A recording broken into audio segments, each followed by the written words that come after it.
Halo bro, salam jumpa bersama penjaga kabar kuburan. Alhamdulillah sebagai pendukung Ganjar Mahfud, saya masih merasa bangga karena ide dan gagasan yang dibawa oleh Ganjar Mahfud itu adalah ide bagaimana Indonesia maju, berdaulat di bidang politik, berdikari di bidang ekonomi, dan berkepribadian di bidang kebudayaan. Dan itulah yang disebut Trisakti Bung Karno.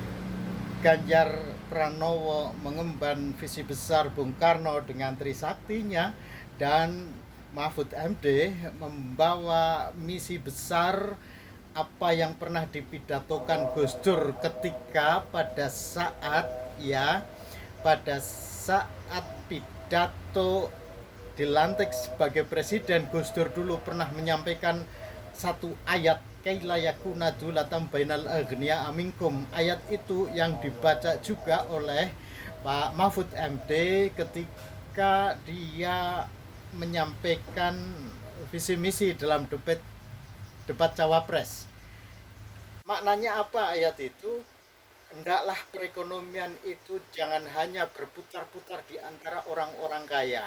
Hendaklah perekonomian itu tidak hanya berputar-putar di antara konglomerasi besar, oligarki, tidak hanya dikuasai oleh 9 naga yang selama ini ternyata menguasai Indonesia dalam dekade 10 tahun terakhir ketika Presiden Jokowi memimpin Indonesia.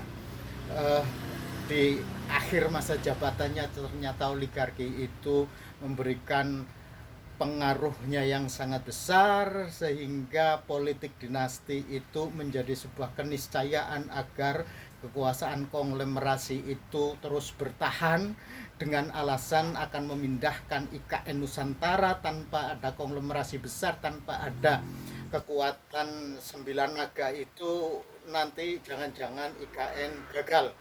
Itu alasan yang dibuat-buat, tetapi sebenarnya dari penjaga kabar kuburan memberikan informasi-informasi yang terkubur bahwa yang ditolak oleh kekuatan konglomerasi besar adalah kekuatan Trisakti Bung Karno. Ini yang mereka takutkan. Apalagi ketika konsep ekonomi itu hendaklah jangan hanya berputar-putar di antara 9 naga, bahkan 11 naga.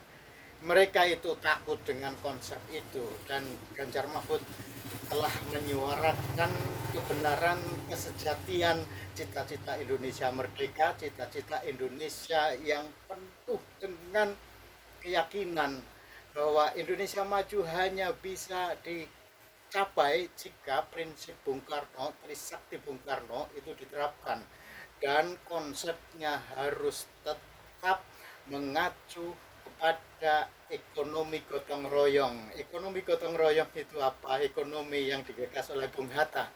Sehingga saya tetap bangga walaupun Ganjar Mahfud hanya mendapatkan 16, bahkan mungkin 16 sampai 17%, tetapi 16 dan 17% itulah masih ada orang waras di Indonesia yang berpikir tentang cita-cita Indonesia merdeka.